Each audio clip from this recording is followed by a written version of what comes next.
something went wrong, they needed to take responsibility. Luckily, no major damage was caused because Levi got caught this time. If the Tiger Gang was really ruined, the head of the gang would kill Levi. As the richest family in Dallas, the Everton family lived in a large house with security guards and surveillance cameras. When Ariana arrived, it was already 10 o'clock p.m., which wasn't too late, so the Everton family was still up. Ariana used her jade eyes to look around the house first, to check where Eric was. She didn't take action until she found him. At that moment, Eric was reading documents in a room on the 3rd floor. Although there were many security guards and surveillance cameras on the Everton family's property, Ariana still easily got through the front gate and climbed up to the window of Eric's room. Because it was hot in Dallas, Eric had opened the window. It had no burglar bars. It didn't need bars because it was bulletproof glass, so people normally couldn't break it, and no one would dare to steal anything from his house. After all, there were many security guards and surveillance cameras, so ordinary people would easily be caught if they dared to sneak inside.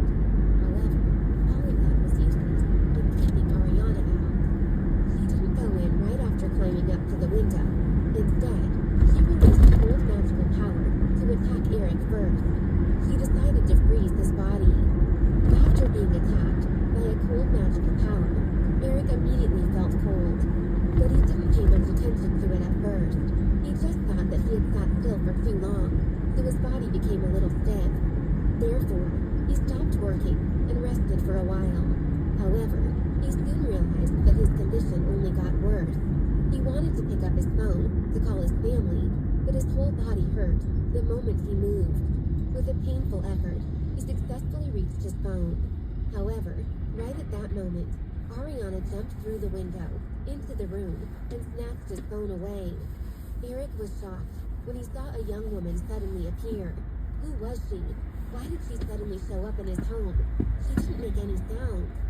Then, another thought occurred to him. Was she the one who caused his body to stiffen? If so, how did she make it happen? It was unbelievable. If not, why did he suddenly feel stiff all over?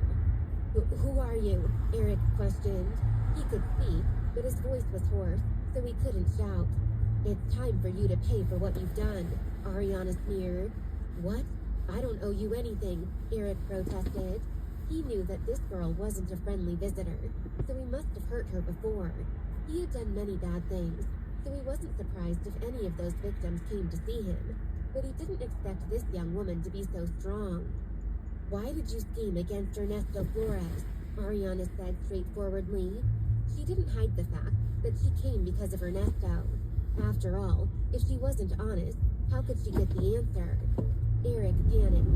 He hadn't expected this woman to question him about what had happened to Ernesto.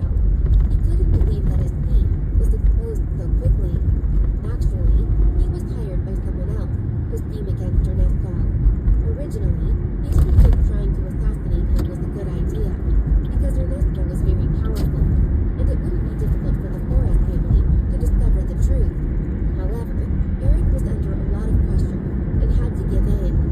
Unsurprisingly, several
reporting is yours. It's an undeniable truth. The police will clearly know that, Ariana said, laughing at Eric. Eric was silent again. Ariana was right. The card he mentioned in the reporting was Ernesto's card, so his purpose couldn't be more obvious, even though he didn't mention Ernesto's name. Mr. Everton, I'm running out of patience. Levi Lange already confessed the truth. Do you still think you can deny your involvement? Ariana asked. Hearing that, Eric was scared. He finally realized that this young woman had made Levi confess to the crime. She must be very powerful. Although he was mad at Levi for betraying him, he understood that Levi must have been left with no choice. After all, they had cooperated a few times before, and everything worked fine until this time. Therefore, obviously, this girl was much more powerful than they thought. I targeted the chauffeur of that car, not Ernesto. If Ernesto was affected, I'm sorry. I can pay the compensation, Eric finally said. He admitted that he caused the car accident, but he still refused to admit that Ernesto was his target. Due to the gap between the chauffeur and Ernesto's status, his punishment for targeting the chauffeur would be totally different. Mr. Everton, stop lying. I know you were ordered to do it by someone else. If you tell me who he is, I'll stop questioning you. If not, your body will be completely frozen, and you won't be able to talk or move. Your blood will stop circulating, and you'll die. What's worse, nobody will be able to figure out the reason, Ariana threatened. She wouldn't really kill Eric, but she was going to disable him. Whether he told her name or not, he was bound to be disabled. What did you do to my body? Eric asked, sounding horrified. Did she really cause him to stiffen? Well, it seems you're still unwilling to tell me. Fine, you can enjoy the last seconds of your life, Ariana snarled. Then she released more cold magical power to attack Eric, who felt his body stiffen faster. He was terrified, and immediately changed his mind. He didn't want to die. Although he didn't know what Ariana had done, he could tell that his body was indeed stiffening, faster and faster, and given her word, she must have been the one who caused it. It's Kevin Snyder, Eric finally revealed. Ariana had heard Kevin Snyder's name before. He was a senior official in Los Angeles and was another of Ernesto's political enemies. Do you have any evidence to prove it? Ariana asked. Although Eric told her a name, and it was highly likely to be true, she didn't think it was persuasive enough without evidence. I have call records and that's it, but I can promise it's really Kevin, Eric told her. He wasn't as careful and calculating as Levi, who kept evidence when they had a private conversation. In addition, he had a close relationship with Kevin. The Everton family and the Snyder family were very close, while he and Levi only worked together for benefit.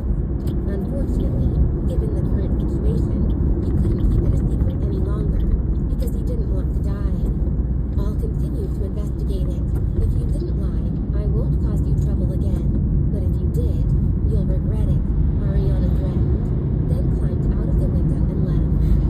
60% of Eric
Snyder was the real mastermind, because he had thought that it had to have been done by one of his political enemies in Los Angeles. Nevertheless, he was still angry. The problem was finally solved, but it was very late now, and there was no flight going home at this hour. So Ariana went to book a room at the Four Seasons Hotel in Dallas. She decided to go back to Los Angeles the next morning. Unfortunately, drama happened at the front desk. A slightly drunk couple came to book a room, but they were told that there were no vacant rooms. Right at that moment, Ariana walked over and took out her black card to ask the receptionist whether there were available rooms. The receptionist said there was one left, and the couple became angry and questioned her. "We just asked you whether there was a vacant room. You told us there wasn't. Why is there somehow one available right now? What do you mean by treating us differently? Do you think she's better than us?" The man angrily shouted at the receptionist. The receptionist explained, "There are indeed no available rooms for ordinary customers, but this woman has a black card, so she..." However, before she finished, the man interrupted her. "What black card?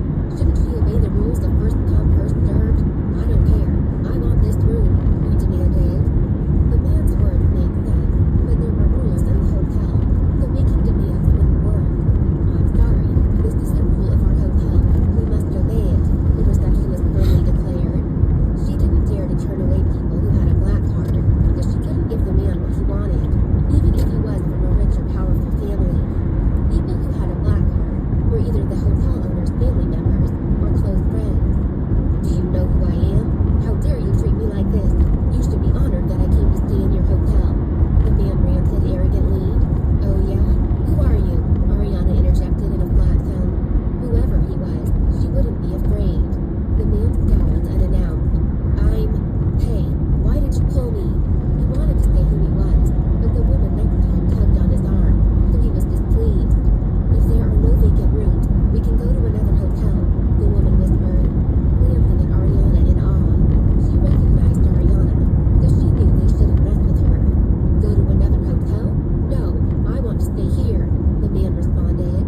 He insisted on staying here, not because he particularly liked this hotel, but because he wanted to argue with Ariana and the receptionist.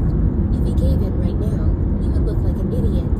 "Sir, I can see that you're slightly drunk, so I can forgive you for your attitude. If you leave now, this situation will be over. But if you want to argue and shout at me, I can blacklist you from this hotel right away," Ariana said calmly. "What? You can blacklist me? Who do you think you are? How can you do that? Do it right now if you really can. If you can't, I'm going to hurt you," the man provoked. He refused to believe that she had the ability to put him on the blacklist of the Four Seasons Hotel. On the other hand, the staff at the front desk didn't doubt Ariana's word. Even though they were polite to the man on the surface, they disliked him very much because he wouldn't stop making things difficult for them. Therefore, they didn't think it was wrong if Ariana blacklisted him. In fact, they hoped that she would do it right away.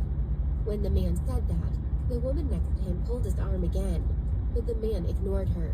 The woman couldn't stop him or explain out loud because she was unwilling to displease Ariana. Meanwhile, Ariana had lost her patience. Since the man refused to leave and even provoked her, she wouldn't tolerate him any longer. "Great, let's see," she retorted. Although it wasn't a serious problem and there was no need to cause a sensation, Ariana felt that she should teach him a lesson. Therefore, she directly took out her phone and called Eve. It was nearly midnight in Dallas, but not yet 10 o'clock p.m. in Los Angeles, so Eve was still up at this time. Before long, he picked up his phone. Because he knew Ariana was in Dallas, he was nervous when he received her call. "Ariana, what's wrong?" he asked straight away. "Dad, I ran into a troublemaker at our hotel in the city center of Dallas. He doesn't think I can blacklist him, so I want to prove it to him," Ariana explained. "Oh, no problem. Wait a second. I can give the order, and the hotel manager will go to meet you at once," Eve replied. He supported Ariana whenever she wanted to do anything. He understood that she was a reasonable girl, and she said that the man was a troublemaker, so he deserved to be put on the blacklist. "Thanks," Ariana said, then hung up. Hearing Ariana's words, the man still refused to believe that she really meant it. He felt that she was just acting and trying to scare him, so he mocked. "Oh, you called your father? It seems he's influential, huh? I want to see what he can do. It was clear that he became bold under the effect of alcohol. He was slightly drunk and was in a bad mood today, so he wasn't afraid of causing trouble. If he was clear-headed, he wouldn't have made things so difficult for them. After all, he knew what a black card meant. Only people who had a close relationship with the hotel owner could have one, so offending someone with a black card was a bad idea. You'll see, Ariana replied, with a vague smile. The woman next to the man, however, felt anxious, but she couldn't do anything about it. Within 5 minutes, the hotel manager rushed over. The drunk man had stayed in the Four Seasons Hotel many times before, so he knew the manager. Once he saw the hotel manager approaching with a stern look on his face, he had a bad feeling about what would happen next. Did this young woman really have the ability to blacklist him? If so, she must be very powerful. As soon as the hotel manager came, he apologized to Ariana carefully. Ma'am, I'm the hotel manager, John Chesson. I'm so sorry to hear that you didn't have a pleasant experience in our hotel. Do you want to blacklist this gentleman? I'll do that right away. Please don't be mad, he pleaded. When the man heard that, he couldn't believe his ears. He blurted out, Mr. Chesson, we came here earlier than she did, but the receptionist told us there weren't any vacant rooms. However, when she came, the receptionist changed her word. That's not fair. Even though she has a black card, she still needs to obey the rule of first come, first served. Mr. Jones, there are rules in our hotel. The guest rooms available to outsiders are indeed all booked, but we still have rooms kept for those who have a black card. These rooms are never available to regular customers, Mr. Chesson explained. If there weren't reserved rooms for people who had a black card, the card would be meaningless. After all, the black card guarantees that you could stay in the hotel for free whenever you needed a room. Otherwise, it wouldn't be so valuable. Besides, this is the daughter of our chairman. Four Seasons Hotel is owned by her family. She can stay here whenever she wants. No one can chase her out, Mr. Chesson continued. When he said that, the woman who recognized Ariana wasn't surprised, but all the other people were shocked. They didn't expect her to be the daughter of the chairman of the Flores Group. Although Ariana didn't think it was necessary to tell other people her background, since Mr. Chesson already said it, she wouldn't stop him, or else he would be embarrassed. After all, he came to help her. Ariana turned to the man and said, Sir, I don't want to bully you just because I have a high status. I really hate that kind of behavior, but if you dare to do that to me first, I won't hesitate to pay you back. I told you not to cause trouble here, but you wouldn't listen. She then turned to the hotel manager and continued, All right, I'll leave it to you now, Mr. Chesson. I need to go have a rest. Of course, be my guest, Mr. Chesson responded with a bow. The receptionist immediately handed the room card to Ariana, then she walked away. In that instant, the man sobered up from fright. If the woman who was with him wasn't clutching his arm, he might have collapsed to the ground. Mr. Jones, you should leave now, Mr. Chesson ordered sternly. Although Mr. Jones was a frequent guest of the Four Seasons Hotel, he had offended Eve's daughter, so he had to leave. Most importantly, Mr. Jones made it difficult for them first. Otherwise, Ariana wouldn't have used her privilege. The man said nothing further and could only walk away. He now regretted arguing with Ariana, but it was too late. He was already on the blacklist of the Four Seasons Hotel. After they walked away, the woman didn't dare say that she actually recognized Ariana from the beginning, because the man would vent his anger on her if he knew. He would definitely blame her for not telling him. Even though she had tried to stop him a few times, the man ignored her, so she decided to say nothing.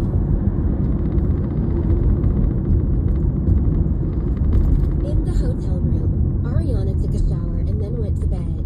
Her mood wasn't affected by the drama at the front desk, because she didn't suffer any losses.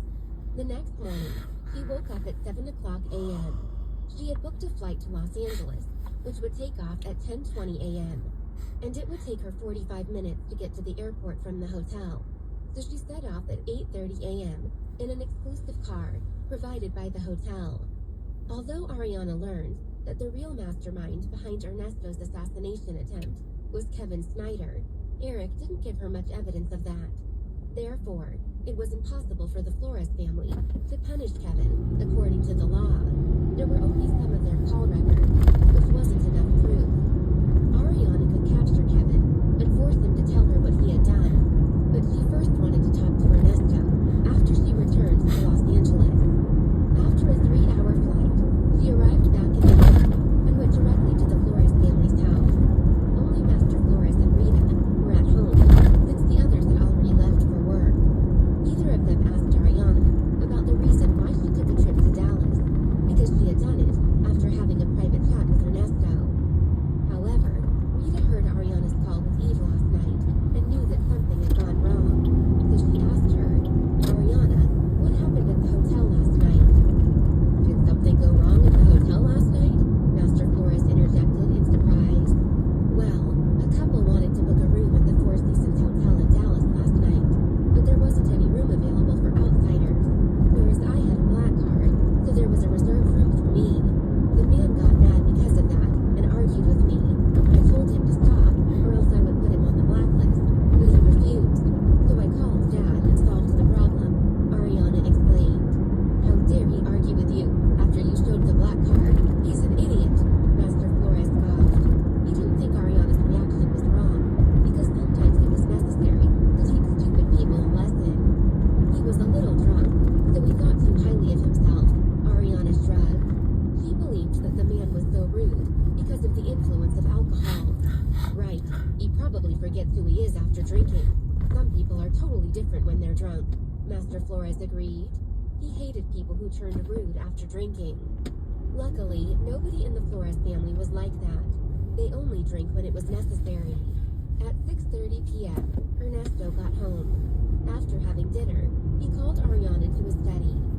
Although he had been in a car accident, he wasn't seriously injured, so he went back to work. He was busy every day, so he couldn't leave for a long time. After Ernesto learned that the mastermind behind his assassination attempt was Kevin Snyder, he didn't take action right away, because he didn't have any evidence. He had ordered his people to investigate, but they hadn't found anything yet. Therefore, he needed Ariana's help. He needed her to search Kevin's home for criminal evidence. He didn't know Ariana was an immortal, but he knew that she had special skills, so he sometimes needed her help. He wouldn't force her, however, so he asked for her opinion first. It couldn't be an easier task for Ariana, so she happily agreed. When it was late at night, she left the Flores family's house and headed to the Snyder family's house. Kevin didn't know that Eric had betrayed him, because Eric didn't dare to tell him. So, when Ariana arrived at the Snyder family's house, it was already 1:00 a.m., and everyone in the Snyder family was deeply asleep. The entire Snyder family didn't live together in a big house. Right now, only Kevin, his wife, and his 2 kids lived in their family's house. At the front gate, Ariana easily damaged the lock and walked inside. Then she entered the house, found Kevin's study, and began to search for evidence of his criminal deeds. The first thing she searched for was the safe, because people normally put their most confidential things in it. Ariana didn't damage the safe right away, but used her jade eyes to see what was inside. She only saw some cash and gold bars, but there was no criminal evidence. After that, she continued to search around.